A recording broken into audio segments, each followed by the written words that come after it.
नमस्कार जी की 24/7 में आपका स्वागत है और मैं हूं आपके साथ शीतल शर्मा। सुबह के 10 बज चुके हैं और 10 बजे वक्त तो चलता है इस वक्त तक की तमाम बड़ी अहम खबरों पर बातचीत करना। और आज पूरे दिन सुर्खियों में क्या रहेंगी, किस किस खबर पर सबकी नजरें बनी रहेंगी, इन तमाम बड़ी खबरों पर बातचीत करेंगे। लेकिन पहले शुरुआत करेंगे इस वक्त महाकुंभ की बड़ी खबर से, क्योंकि इस वक्त पूरे देश दुनिया की नजरें महाकुंभ पर बनी हुई है और जबरदस्त तरीके से शानदार रंगारंग तस्वीरें इस दिव्य भव्य अलौकिक महाकुंभ से निकल कर आ रही हैं।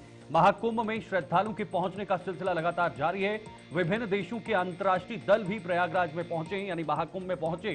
सुबह 8 बजे त्रिवेणी संगम में पवित्र डुबकी लगाई है और अब यह कार्यक्रम सिलसिला और भी पूरे दिन चलता रहेगा। मंत्रोच्चारण के साथ सदस्यों का स्वागत किया गया, क्योंकि ये दल जो है, ये जो डेलीगेशन है, ये सरकार के निमंत्रण पर उत्तर प्रदेश के प्रयागराज में पहुंचा है। और खास बात यह रही कि आज सुबह 8 बजे उन्होंने फिलहाल डुबकी लगा दी है।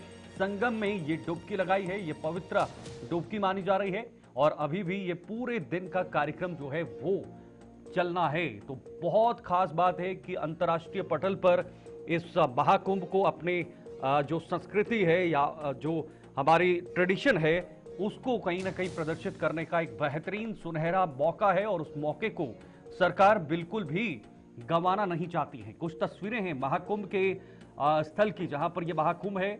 आप जब दूर तक नजर दौड़ाएंगे तो सिर्फ और सिर्फ वहां पर रंग बिरंगी लाइट्स नजर आएंगी, एक रंगारंग कार्यक्रम नजर आएगा, लोग वहां पर दिखेंगे।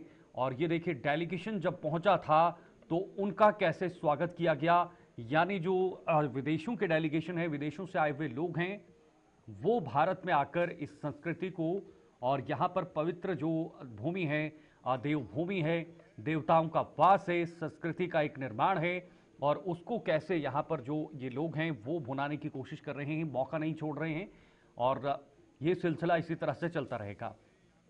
तो आपको बताना चाहेंगे, पहले 2 दिनों में 5 करोड़ से ज़्यादा लोगों ने स्नान किया था, लेकिन ये आंकड़ा और बढ़ चुका है। आज तीसरा दिन है और अनुमान है कि आज भी कई सारे लोग वहाँ पर पहुँचेंगे और पहुंच रहे हैं। अभी 10 बजे हैं और 10 बजे से रात तक जो है वो पहुंचने का सिलसिला जारी होगा। जो इनके चेहरों पर मुस्कान नजर आ रही है, इन डेलीगेशंस के लोग जो वहां पर पहुंचे हुए हैं, ये बता रही है कि भारत में आकर, इस पवित्र धरती पर आकर उनको कितना सुकून मिल रहा है, आस्था की भावना प्रकट हो रही है। और जो उनका एक लंबे समय से, लंबे वर्षों से जो उनको इंतजार था कि महाकुंभ का मेला होगा, ये वहां पर जाकर स्नान करेंगे और ये आज सपना जो है वो पूरा हो गया है। लेकिन भारत के लोग, भारतीय जो हैं, वो जो मेहमान नवाजी है उसमें पीछे नहीं रहते। जब कोई अंतर्राष्ट्रीय दल या कोई डेलीगेशन आधिकारिक तौर पर भारत पहुंचता है तो उसका सांस्कृतिक रूप से स्वागत किया जाता है, ट्रेडिशनली स्वागत किया जाता है। जिस संस्कृति को हम पूरे विश्व पटल पर प्रदर्शित कर रहे हैं, एक उचित तरीके की संस्कृति हर जगह, हर त्यौहार में वो झलकती हुई नजर आती है, हर पटल पर वो झलकती हुई नजर आती है। और खास तौर पर प्रधानमंत्री मोदी पिछले 10 सालों से जब उन्होंने अपने कूटनीतिक रिश्तों को मजबूत करने की कोशिश की और उसमें कहीं ना कहीं संस्कृति जो है हर जगह झलकती हुई नजर आई। नतीजन आज भी भारत उस स्थिति में है, इतनी आधुनिकता के बाद भी, इतना मॉडर्नाइजेशन के बाद भी भारत उस स्थिति में है, उस सिचुएशन में है, उस मौके पर है कि भारत के पास एक मजबूत संस्कृति है और लोग अभी भी उन चीज़ों को नहीं भूल पाए हैं और ना ही आने वाली कई पीढ़ियों तक भूलने देंगे। इस तरह से महाकुंभ जो प्रयागराज में है, ये नतीजा है, ये संदेश है, ना सिर्फ देश के लिए बल्कि पूरी दुनिया के लिए, कि हम अपने जो अस्तित्व है, अपना जो संस्कृति है, अपना जो ट्रेडिशन है, जो भव्यता है, जो दिव्यता है, उसको लगातार बनाए रखेंगे। अनुज हनुमत फिलहाल हमारे साथ, हमारे सहयोगी जुड़े हुए हैं। अनुज, आप हमारे साथ लगातार बने हुए हैं। मैं तो सबसे पहले आपका बहुत बहुत शुक्रिया करना चाहूँगा। अनुज, किस तरह की अभी तस्वीरें आ रही हैं, क्योंकि 10 बजे के आसपास का वक्त हो चला है और डेलीगेशन भी वहाँ पर आया हुआ है, तो अभी क्या अपडेट आ रही है वहाँ से? मैं आपको बता दूं कि इस समय मैं उस रास्ते पर हूं जो रास्ता संगम की तरफ जाता है। भीड़ लगातार आ रही है और पैदल जो भीड़ है वो स्नान के लिए पहुंचना चाह रही है। इससे उलट एक तस्वीर अरैल घाट की तरफ है, जहां जो अंतर्राष्ट्रीय डेलीगेशन है वो आया हुआ है। पहले डेलीगेशन एयरपोर्ट पहुंचा था, जहां भव्य स्वागत किया गया था। इसके बाद उन्हें कई अखाड़ों तक पहुंचाया गया, वहां पे संतों से चर्चाएं की गई कि कैसा कुंभ है, महाकुंभ है, किस तरीके के उसके सांस्कृतिक महत्व है, उसके धार्मिक महत्व को भी जाना। और यहाँ पे मैं सीधा बता दूं कि कई इन्फ्लुएंसर्स भी आए हैं जो विदेशी इन्फ्लुएंसर्स हैं, और वो अपने सोशल मीडिया प्लेटफॉर्म के जरिए लगातार ये दिखा रहे हैं कि कैसे भारत में एक धार्मिक आयोजन लोगों की आस्था का ही केंद्र नहीं है। यहाँ पे रोजगार सृजित हो रहा है, यहाँ पे पुलिस की सुरक्षा व्यवस्था भी कर रही है, और यहाँ पे जो संत है वो आ रहे हैं, इसके साथ साथ युवा बड़ी संख्या में आ रहे हैं। कई ऐसे भी दंपत्ति है जो अपनी एनिवर्सरी मनाने यहाँ पे आ रहे हैं, वो जन्मदिन मनाने आ रहे हैं। तो ये पूरा माहौल है जिसे दिखाने की कोशिश की जा रही है। और वैश्विक पटल पर महाकुंभ से अच्छा एक कोई धार्मिक आयोजन नहीं है दूसरा जिससे भारत की तस्वीर, सांस्कृतिक पहचान जो उसकी है वो बदल रही है। तो डेलीगेशन लगातार जो है वो अपनी जो कोशिशें हैं वो कर रहा है समझने की, और सरकार भी चाहती है कि इनको बेहतर तरीके से इस महाकुंभ के हर पक्ष को दिखाया जाए, समझाया जाए। तो फिलहाल की तस्वीरें यही है कि लोगों का हुजूम उमड़ रहा है और वो लगातार स्नान करना चाहता है। बिल्कुल, लगातार स्नान करना चाहते हैं, लेकिन सरकार की भी सराहना होनी चाहिए, चाहे वो राज्य सरकार हो या केंद्र सरकार हो। उन्होंने जितना प्रयास किया है वो अभी तक सफल होते हुए नजर आ रहा है। चाहे श्रद्धालुओं की सुविधा हो, वहां पर जो हर व्यवस्था दी जानी चाहिए, या फिर अंतर्राष्ट्रीय पटल पर इसको पहुंचाना और लोगों को अपनी तरफ आकर्षित करना, प्रयागराज के लिए, महाकुंभ के लिए आकर्षित करना, तो जाहिर सी बात है सरकार का अभी तक का प्रयास सफल हो रहा है। जी ये बात सही कह रहे हैं आप, क्योंकि प्रयागराज एक ऐसा शहर है जो उत्तर प्रदेश के सांस्कृतिक पहचान का प्रतिनिधित्व करता है। लेकिन अब ये सिर्फ उत्तर प्रदेश की बात नहीं है। योगी सरकार ने इतनी बेहतरीन व्यवस्थाएं की है जैसा लोग कह रहे हैं, उसके कारण अब ये समूचे देश का प्रतिनिधित्व कर रहा है। और मौजूदा समय में चाहे वो कोई भी स्थान हो, कोई भी प्लेटफॉर्म हो, सोशल मीडिया के या चैनल्स के, जेके न्यूज लगातार दिखा रहा है कि कैसे इसकी भव्यता और दिव्यता में चार चांद लगातार लग रहे हैं। और टीवी स्क्रीन में जो आप भीड़ देख पा रहे हैं, दर्शकों को मैं बता दूं कि ये भीड़ वाकई में ऐसी भीड़ है जो एक तरीके से कहा जाए कि संस्कारित है, नैतिक कर्तव्य को जानती है। कोई भी ऐसा माहौल नहीं है कि भीड़ से आपको समझ में आए कि जो सुरक्षा है वो नहीं है। तो कहीं ना कहीं प्रयागराज की जो तस्वीर है वो बदली है। जो यहाँ के स्थानीय व्यापारी है, जो यहाँ के युवा है, वो लगातार रोजगार सृजन भी कर रहे हैं। तो कुल मिलाकर के जो प्रयागराज की स्थिति है वो केंद्र सरकार के कारण काफी हद तक सुधार उसमें हो रहा है। बिल्कुल, देखिए बहुत चीजें हैं, लेकिन अभी चुनौती है, आने वाले कई दिन है अभी पड़े हुए, क्योंकि 3 दिन बीते हुए हैं। और आंकड़ा कहां पहुंचा ये भी जरा अनुज बताइएगा। 2 दिन का आंकड़ा 5 करोड़ के आसपास का था।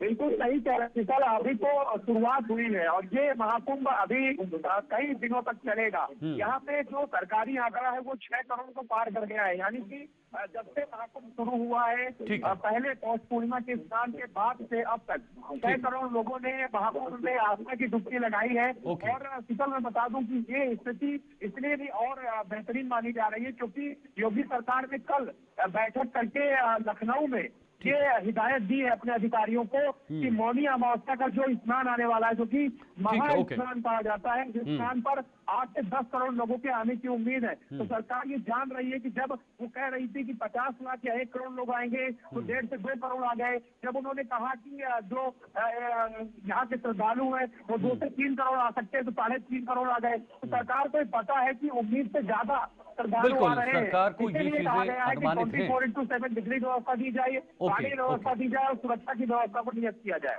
ठीक है, बहुत बहुत शुक्रिया आपका अनुज हमारे साथ जुड़ने के लिए। और आज का दिन जो है वो बेहद खास बनाने के लिए, क्योंकि आज भी प्रक्रिया वहां पर लगातार जारी है। वक्त एक छोटे से ब्रेक का है, आप बने रहिए हमारे साथ।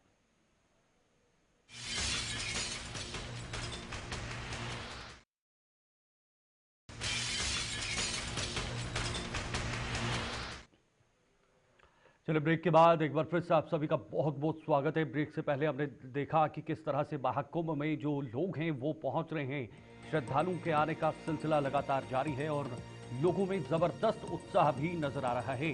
देश दुनिया से लोग इस महाकुंभ में हिस्सा ले रहे हैं और इसमें अपनी प्रतिभागिता जो है वो निभा रहे हैं। महाकुंभ में स्नान के लिए भी साधु संत पहुंच रहे हैं। लोगों ने योगी सरकार को खूब सराहा है, योगी सरकार की व्यवस्थाओं को खूब सराहा है। और इस तरह की जो तस्वीरें हैं वो हम आपको लगातार दिखाने की भी कोशिश कर रहे हैं। देखिए संत भी आ रहे हैं, संत समाज के लोग आ रहे हैं, अलग अलग अखाड़ों के वहां पर लोग पहुंचे जिन्होंने डुबकियां भी लगाई हैं और ये सिलसिला अभी भी लगातार जारी है। कुछ खास तस्वीरें इस वक्त आपकी टीवी स्क्रीन पर, जहां पर जो साधु संतों की टोली है वो बड़े ही खूबसूरत तरीके से इस महाकुंभ में वहां पर शिरकत करने पहुंचे हैं और हिस्सा ले रहे हैं। ये महाकुंभ जो है हर जगह कुंभ आएगा 12 साल के बाद। जो ये प्रयागराज का कुंभ है इसका महत्व सब कुंभों से ज़्यादा है। ये हर जगह एक गंगा बही है, यहाँ पे त्रिवेणी का वास है। ये जो तीर्थ है ये तीर्थों का राजा है। अच्छा, आप लोग किस तरह से इस पूरे महाकुंभ को देखते हैं? क्योंकि कहा जा रहा था कि जो अमृत स्नान है उसके लिए ईश्वर तक तरसते हैं इस धरती पर आकर करने के लिए। संत पूरे देश का आता है उस मौके पर, तो आप लोगों की क्या योजना रहती है पूरे वर्ष भर? 12 वर्ष आप कैसे इंतजार करते हैं इस पर्व का? 12 वर्ष जैसे माता लोगों बच्चे के लिए इंतजार कैसे करते हैं, ऐसे उस शुभ कार्य के लिए हम संत लोग इंतजार करते हैं कि वो शुभ कार्य आए। पूरा विश्व आ रहा है, देख भी रहा है इस आयोजन को, लोग तारीफ भी कर रहे हैं। आप क्या मानते हैं कि क्या यही है भारत जो विश्वगुरु बनने की ओर अग्रसर है? ये विश्वगुरु है जो बनेगा, ये किसी के कहने से विश्वगुरु नहीं बनेगा। ये परमात्मा की जब कल्पना होगी तभी विश्वगुरु बन पाएगा। जब सब लोग एकत्रित हो गए, गौ हत्या जो हो रही है, उस माता जो 33 करोड़ देवताओं को मारा जा रहा है, उसको अगर आप लोग रक्षा करेंगे, बचाएंगे, तभी विश्वगुरु बन पाएगा। अच्छा, इस बार की व्यवस्थाओं को आप कैसे देखते हैं? सरकार ने पूरा दम लगा दिया है हजारों करोड़ का बजट दे करके और इस पूरे आयोजन को संचालित करने के लिए। तो ये जैसे सरकार ने अच्छा किया है, हमारी यही उम्मीद है कि जैसे सरकार ने अच्छा किया ऐसे इस पावन धरती पे आके चरण डालें और अच्छा का प्रचार करें। इधर लखनऊ से फिलहाल इस वक्त बड़ी अपडेट आ रही है और लखनऊ में महिला की इलाज के दौरान ये मौत का मामला सामने आया है। एचएमपीवी वायरस से ये महिला संक्रमित थी। 10 जनवरी को नेगेटिव रिपोर्ट आई थी। अन्य बीमारियों से भी महिला जो है वो ग्रसित थी, लेकिन आपको बताना चाहेंगे बेहद ये दुखद खबर आ रही है। अन्य बीमारियों से भी ये महिला जो है वो ग्रसित नजर आ रही थी। तो एचएमपीवी संक्रमित महिला की इलाज के दौरान मौत हो गई है, ये मामला सामने आया है। महिला की रिपोर्ट 10 जनवरी को नेगेटिव आ गई थी और अब जाकर 15 यानी 5 दिन के बाद यानी 15-16 आज जो है वो जनवरी हो चुका है, लेकिन इतने दिनों के बाद अब कहीं ना कहीं ये मामला जो है वो निकल कर आ रहा है। ये कहा जा रहा है कि और भी कई सारी बीमारियां इस महिला में थी। ये महिला जो है काफ़ी सारी बीमारियों से ग्रसित थी। ये लखनऊ की पहली एचएमपीवी संक्रमित महिला की मौत के दौरान ये मौत जो है हुई है, ये इलाज के दौरान मौत हुई है और ये बहुत गंभीर मामला है क्योंकि एचएमपीवी ने जिस तरह से प्रकोप देश के अंदर शुरू किया है, पहले कई बच्चे इससे संक्रमित निकल कर सामने आए थे, लेकिन ये लखनऊ से एकमात्र महिला थी जिससे ये एचएमपीवी का वायरस हुआ था और इलाज के दौरान फिलहाल मौत बताई जा रही है। हालांकि 10 जनवरी को ही रिपोर्ट जो है वो नेगेटिव आ गई थी। रजा अब्बास हमारे साथ जुड़े हुए हैं। रजा, जरा बताइएगा ये क्या पूरा मामला है, क्योंकि इलाज के दौरान मौत हुई है एक महिला की। क्या एचएमपीवी ही मुख्य कारण बताया जा रहा है या और भी कुछ वजहें हैं? देखिए, महिला जब एडमिट हुई है तो उनको किडनी की प्रॉब्लम, हार्ट की प्रॉब्लम, ब्लड शुगर थी। तो जाहिर सी बात है कि इस तरह की संक्रमित बीमारियां जो उनको थी उसकी वजह से ऑर्गन जो है डैमेज हो गया और उसके बाद HMVP जो वायरस उनको हुआ था जिसकी वजह से खांसी, नजला, बुखार, सांस लेने में प्रॉब्लम, जिसमें उनको ये वायरस ने और डैमेज किया। यानी कि अगर कोई भी शख्स पुरानी बीमारियों से परेशान है या बीमार है तो उसको ये वायरस और डैमेज कर देता है, जिसकी वजह से इस महिला की जो मृत्यु हो गई और 10 जनवरी को नेगेटिव आया था वायरस, यानी पॉजिटिव नहीं पाया गया था। इलाज के दौरान कवर अप हो गई थी और वो सर्वाइव धीरे धीरे हो रही थी, मगर क्योंकि वायरस ने अच्छा खासा डैमेज कर दिया था ऑर्गन को, क्योंकि पुरानी बीमारियों से ग्रस्त थी, जिसकी वजह से इस तरह के नतीजे सामने आए।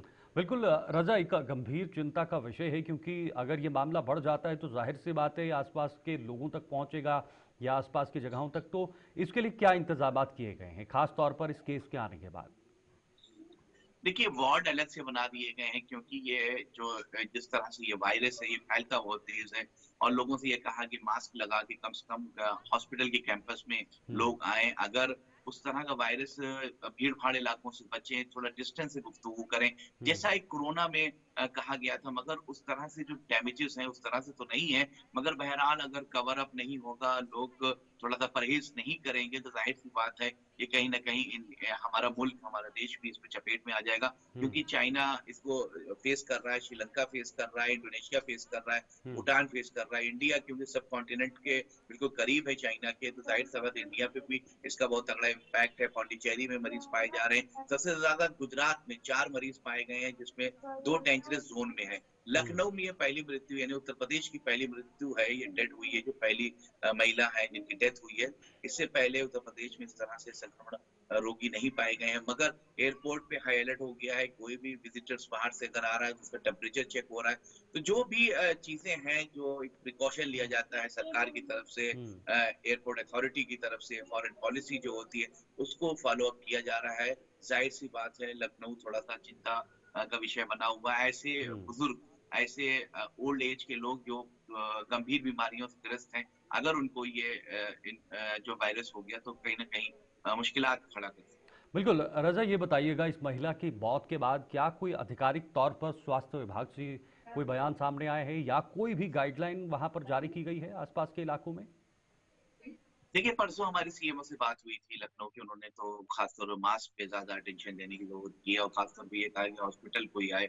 और एक तो अहम चीज ये है कि जो मरीज के साथ उसके जो अटेंडेंट होते हैं, उसके घर परिवार के लोग होते हैं, तो पहले भी ये स्कीम है और खासतौर रूल रेगुलेशन है कि एक मरीज के ऊपर एक जो है आदमी रहेगा उसकी देखरेख करने के लिए। मगर वहाँ जो भीड़ इकट्ठा हो जाती है हॉस्पिटल में, 10-10 लोग उसको देखने आ जाते हैं, फिर इससे भी जो है ज्यादा सर्कुलेट होने की गुंजाइश बनी रहती है। तो जाहिर सी बात है जो रूल रेगुलेशंस पहले के थे उसको फॉलो अप कराने की जरूरत है। और दूसरी बात, सीएमओ ने सख्त निर्देश दिए हैं कि किसी भी तरह से भीड़ भाड़ हॉस्पिटल में ना हो।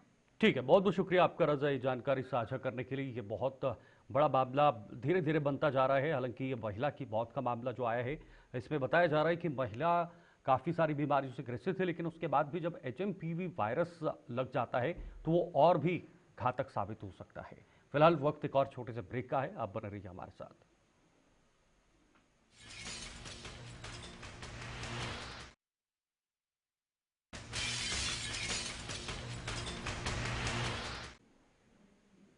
चलिए, स्वागत है आपका ब्रेक के बाद। एक बार फिर से अब बात करेंगे इस अभिनेता सैफ अली खान की, जिन पर चाकू से हमला हुआ है। रात 2 बजे घर में घुसे चोर ने 6 बार किया है। बड़ी खबर, अभिनेता सैफ अली खान पर चाकू से हमला करने का ये मामला आया है।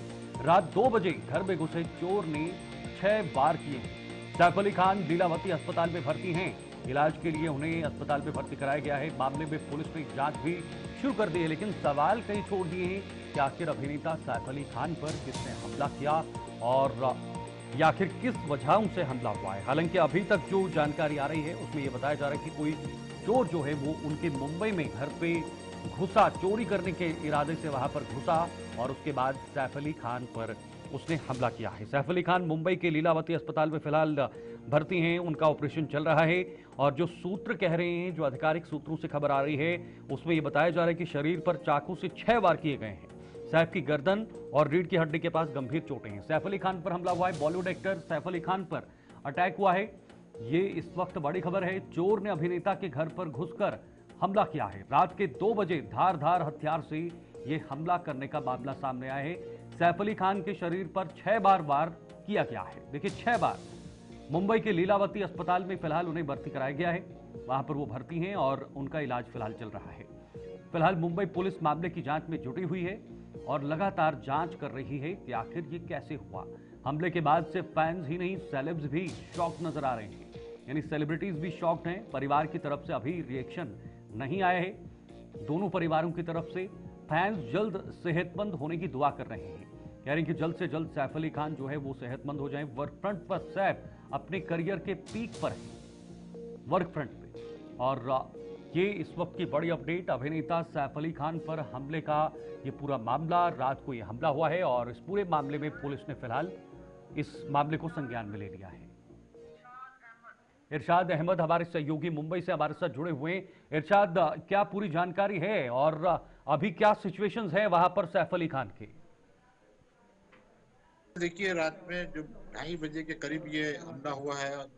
एक अनजान व्यक्ति घर में घुसकर उसके सैफ अली खान की मेट के साथ में उसका झगड़ा चल रहा था। इस बीच सैफ अली खान बीच में आया और उनसे भी हाथापाई हुई, तो उन पर चाकू से हमला किया गया है बाई हाथ की कलाई पर। वहां से देखिए तो रीढ़ की हड्डी पे गहरी चोट लगी है, जिसके कारण उनका ऑपरेशन भी करवाना पड़ा है। रात में 3:30 बजे के करीब मुंबई के लीलावती अस्पताल में इन्हें भर्ती करवाया गया है, जहां डॉक्टरों ने उनका ऑपरेशन किया और उसके बाद अभी फिलहाल जो है खतरे से बाहर बताए जा रहे हैं।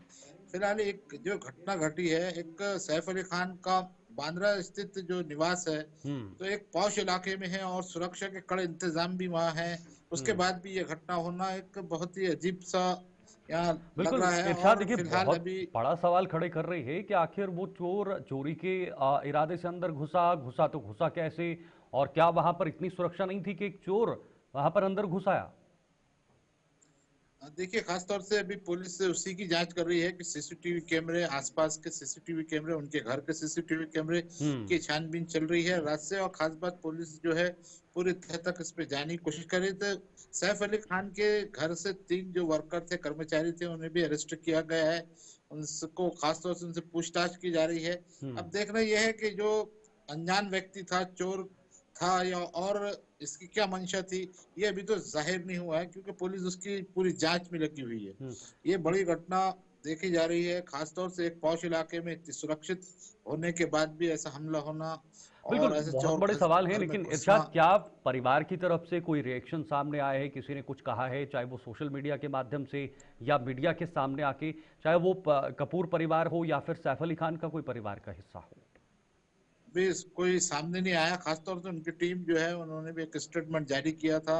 स्टेटमेंट में खासतौर से उन पर जो हमला हुआ उसके बारे में जानकारी दी गई थी, एक अनजान व्यक्ति के बारे में बात की गई। तो ये कहीं ना कहीं अभी पूरी तरह से ये खुलकर सामने नहीं आया। कुछ ही देर में हो सकता है कि इनके बयानात भी सामने आएंगे। इरशाद, डॉक्टर क्या कह रहे हैं? क्या अभी वो खतरे से बाहर हैं? जी हाँ, खासतौर से लीलावती अस्पताल के डॉक्टरों के जो एक स्टेटमेंट है, उसमें उन्होंने खतरे से बाहर उन्हें बताया गया है। और पुलिस जो है, पुलिस ने भी स्टेटमेंट दिया है। तो ये कहीं ना कहीं अभी फिलहाल जांच का एक बड़ा एक मुद्दा बन चुका है। बिल्कुल जांच का विषय है और जांच के बाद ही तस्वीरें साफ होंगी। बहुत बहुत शुक्रिया आपका इरशाद, ये हमारे से जुड़ने के लिए। और सैफ अली खान पर जो हमला हुआ है, जो चाकू से 6 बार वार हुआ है, वो बड़े सारे सवाल खड़े कर रहा है कि आखिर वो शख्स वहां पर कैसे पहुंचा और सैफ अली खान पर वार कर दिया है। फिलहाल वक्त ब्रेक का है, लेकिन ब्रेक के बाद भी खबरों का सिलसिला जारी रहेगा।